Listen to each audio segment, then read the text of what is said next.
एक दिन सिर्फ एक ईमेल और सब कुछ बदल गया। अब हमें आपकी सेवाओं की कोई आवश्यकता नहीं है। लेकिन इस एक लाइन ने एक आदमी की नौकरी नहीं, एक पूरे परिवार का, सपनों का और बच्चों की मुस्कान छीन ली। आज की कहानी सिर्फ एक इंसान की नहीं है, ये उन करोड़ों लोगों की है जो महीने के आखिरी में सैलरी पे डिपेंड रहते हैं। क्योंकि सैलरी सिर्फ पैसा नहीं लाती, वो घर की उम्मीद भी लाती है। नौकरी जाने के बाद सबसे पहले बैंक फ़ोन करता है, उसके बाद स्कूल, फिर मकान मालिक। लेकिन सबसे ज़्यादा डर उन आंखों से लगता है जो आके आपसे उम्मीद रखती है।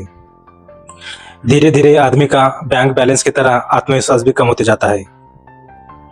जिंदगी सिर्फ एक ईमेल, एक मैसेज और एक मीटिंग से बदल जाती है।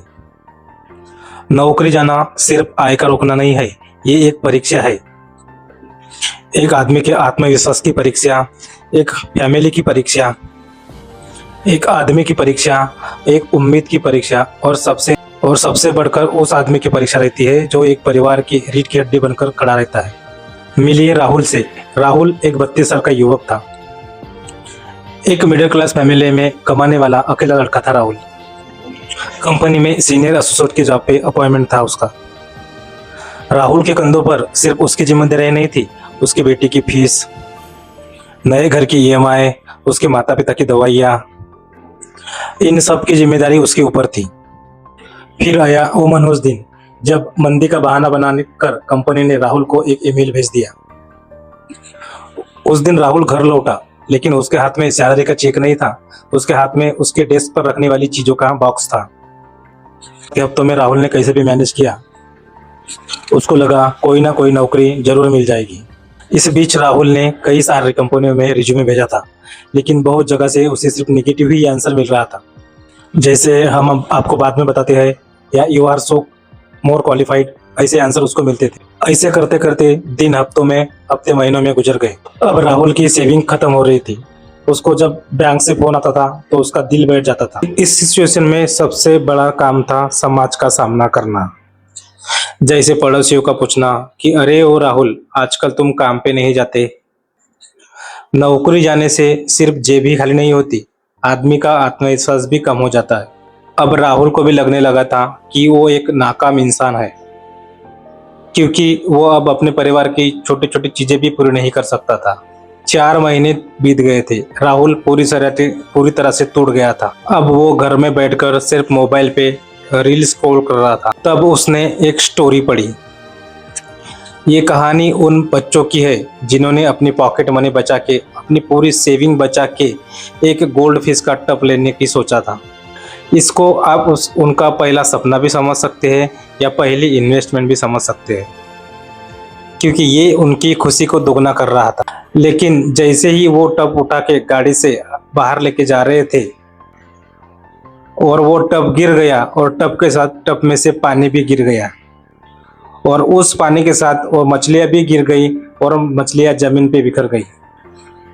घबराए हुए बच्चे जमीन पे पड़ी हुई मच्छियां उठा के टब में डालने के लिए जाते हैं, लेकिन तभी उन्हें एक जोर का झटका लगता है, और वो झटका था कि उनका टब पूरी तरह से टूट गया था। अब बच्चों का रो रो के बुरा हाल हो गया था। वो एक में को देख के बिलबिला रहे थे, क्योंकि जो टूटा वो उनका सपना था, वो उनकी इन्वेस्टमेंट थी, वो उनकी मेहनत थी, इनके उतने दिन की उनकी कमाई थी। इस वजह से रो रो के उनका बुरा हाल हो गया। लेकिन उन्होंने डिसाइड किया कि हमारा तो सपना टूट गया है, हम उन मच्छियों को ऐसे ही नहीं मरने देंगे। इसलिए उन्होंने जो पड़ी हुई मछलियां थी वो पूरी मछलियां जमा करके एक पास के तालाब में जाके छोड़ दी। इससे हमें यही सीख मिलती है, वो एक कुछ दिन की सिर्फ मेहनत थी। अब हमारे पास बचा क्या है, इस पे हमें फोकस करना चाहिए। और यही स्टोरी से राहुल को एहसास हुआ कि अगर उसने हार मान ली तो उसका परिवार भी हार मान लेगा, क्योंकि नौकरी उसकी पहचान थी, नौकरी उसकी जिंदगी नहीं थी। राहुल ने अपना अहंकार, ईगो बाजू में रखा और उसने ठान लिया कि अब किसी भी काम को वो छोटा है या बड़ा नहीं मानेगा। राहुल ने अभी कॉर्पोरेट जॉब के बारे में सोचना बंद कर दिया था। अब उसने कोई भी जो मिलेगा वो छोटा बड़ा काम करना चालू कर दिया था, जैसे फ्रीलांसिंग करना, ऑनलाइन ट्यूशन देना, और साथ ही साथ उसने नई स्किल है उनको अपडेट किया। अभी राहुल के पास वो बड़ी नौकरी तो नहीं थी, उसके पास एक नई शुरुआत है जिससे वो काफी खुश था और पहले से भी ज्यादा खुश था। ये कहानी सिर्फ राहुल की अकेले की नहीं है, ये कहानी उन लाखों युवाओं की है जो अपने भारत में रह रहे हैं और इस समस्या से गुजर रहे हैं।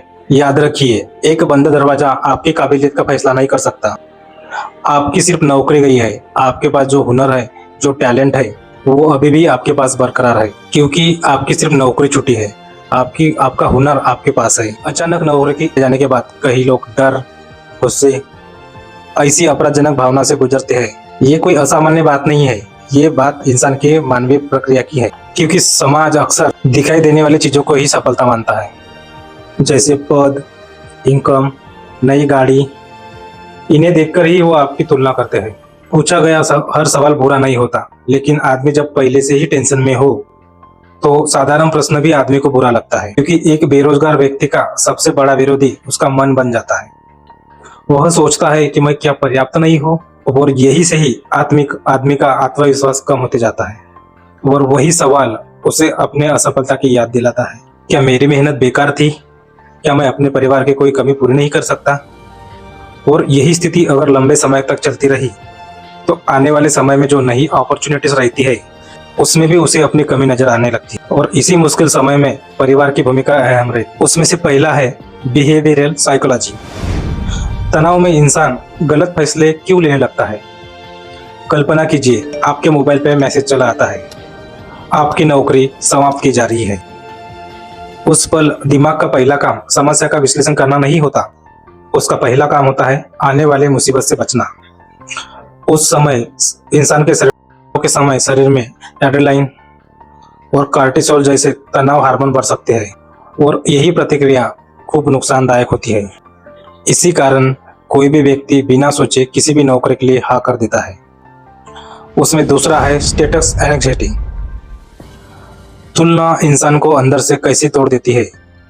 कल्पना कीजिए, आपका दोस्त नई गाड़ी लेकर आया, दूसरा दोस्त प्रमोशन की फोटो डालता है, रिश्तेदार पूछते हैं नई नौकरी मिली। धीरे धीरे आपका दिमाग सोचने लगता है सब आगे बढ़ रहे हैं, सिर्फ मैं ही पीछे हूँ। और यही से शुरू होती है स्टेटस एंग्जाइटी। यह केवल पैसा नहीं है, यह एक डर है कि अगर मैं सफल नहीं हुआ तो लोग मुझे कम सम्मान देंगे। लेकिन याद रखिए, हम अक्सर लोगों की हाईलाइटेड रील देखते हैं और उसकी तुलना अपने बिहाइंड द सीन से करते हैं, लेकिन यह तुलना कभी निष्पक्ष नहीं होती। तीसरा है लॉस एवर्जन। खोने का दर्द इतना बड़ा क्यों लगता है? मान लीजिए आज आपको 10,000 रुपये मिले और आप वो देख के बहुत खुश हो गए, लेकिन आपके 10,000 रुपये खो गए तो आप बहुत दुखी हो जाते हो। और इसे ही साइंटिफिक भाषा में लॉस एवर्जन कहते हैं, जिसमें अपने को दुख में लाभ से ज्यादा खोने का दर्द ज्यादा रहता है। चौथा है स्कार्सिटी माइंडसेट। पैसे की कमी कैसे सोचने की क्षमता को कम कर देती है। जब बैंक बैलेंस कम होने लगता है तब दिमाग की पूरी ऊर्जा एक ही सवाल पर केंद्रित हो जाती है, अगला महीना कैसे निकले। और ये स्वाभाविक भी है, और इसका असर ऐसा हो सकता है कि नई स्किल सीखने में एनर्जी कम लगती है, लंबी योजना बनाने में कठिनाई निर्माण होती है और छोटे छोटे खर्च भी अब बड़े लगने लगते हैं। उस समय आदमी हर निर्णय डर के आधार पर लेता है। इसे स्कार्सिटी माइंडसेट कहा जाता है। स्कार्सिटी माइंडसेट का मतलब ये नहीं कि व्यक्ति पूरी तरह कमजोर है, इसका मतलब यह है कि लगातार कमी का दबाव मानसिक संतुलन को असर डालता है। पांचवा है फैमिली सिस्टम थ्योरी। परिवार में एक सदस्य का संकट पूरे परिवार को कैसे बदल देता है, क्योंकि परिवार सिर्फ 4 लोग नहीं होता, वह एक सिस्टम होता है। अगर वो सिस्टम का हिस्सा हिलता है तो पूरा सिस्टम प्रतिक्रिया देता है। क्योंकि पिता की नौकरी चली गई तो माँ चिंता में आ जाती है। बच्चे घर के साइलेंस को, चुप्पी को महसूस करने लगते हैं। दादी का भविष्य भी चिंता करने में लग जाता है। यानी एक घटना पूरे परिवार की भावनाओं को प्रभावित कर सकती है। इसलिए समस्या सिर्फ कमाई नहीं होती, घर का इमोशनल क्लाइमेट बदल सकती है। यही समय है कठिन समय में खुलकर बातचीत, सहयोग और एक दूसरे सुनना बहुत महत्वपूर्ण हो जाता है। 6 है रेजिलेंस। कुछ लोग टूटते नहीं बल्कि और मजबूत हो जाते हैं। रेजिलेंस का मतलब कभी न गिरना नहीं है, रेजिलेंस का मतलब है गिरने के बाद फिर उठना। लोग कठिन परिस्थितियों में भी उभरते हैं। उनमें अक्सर कुछ समान बातें देखी जाती है। वो रियलिटी स्वीकार करते हैं। वो ये नहीं कहते कि ऐसा मेरे साथ क्यों हुआ है। वो पूछते हैं कि अब मैं क्या कर सकता हूँ। दूसरा, वो सीखते रहते हैं, नई स्किल, नॉलेज, एक्सपीरियंस। और सबसे बड़ी बात, मन पे उनका नियंत्रण होता है और वे मदद लेने से नहीं डरते। वो अपने परिवार, दोस्त, मेंटोर और प्रोफेशनल सपोर्ट लेने में भी शर्म नहीं करते। वो अपनी पहचान को सिर्फ नौकरी से नहीं जोड़ते। वो कहते हैं मेरी नौकरी गई है, मेरी क्षमता नहीं। और ऐसे ही आदमी इसी ट्रैप में फंस के रह जाता है। इस सिचुएशन में आप लोगों को समझा सकते हैं कि जो मुझे मिला था वो कॉर्पोरेट सेक्टर का एक सिर्फ पद है और वह एक भ्रम है। आप कंपनी के लिए सिर्फ एक नंबर थे, एक एम्प्लॉय कार्ड थे, लेकिन खुद के लिए आप एक पूरा वजूद है। अब दो रास्ते हैं आपके पास। पहला रास्ता है खुद को कोसो और किस्मत को कोसो। लोगों और खुद को पीड़ित विक्टिम घोषित कर दो। लोगों से कहो कि मेरे साथ गलत हुआ है और यकीन मानो लोग 2 दिन तरस खाएंगे और तीसरे दिन भूल जाएंगे। और दूसरा रास्ता है इस गुस्से को, इस अपमान को अपनी ताकत बना लो। कल ठीक 6 बजे अलार्म बजेगा, तुम उठोगे, अपना बिस्तर बराबर करोगे और फिर से तैयार होंगे जैसे अपने ऑफिस जाने के लिए तैयार होते थे।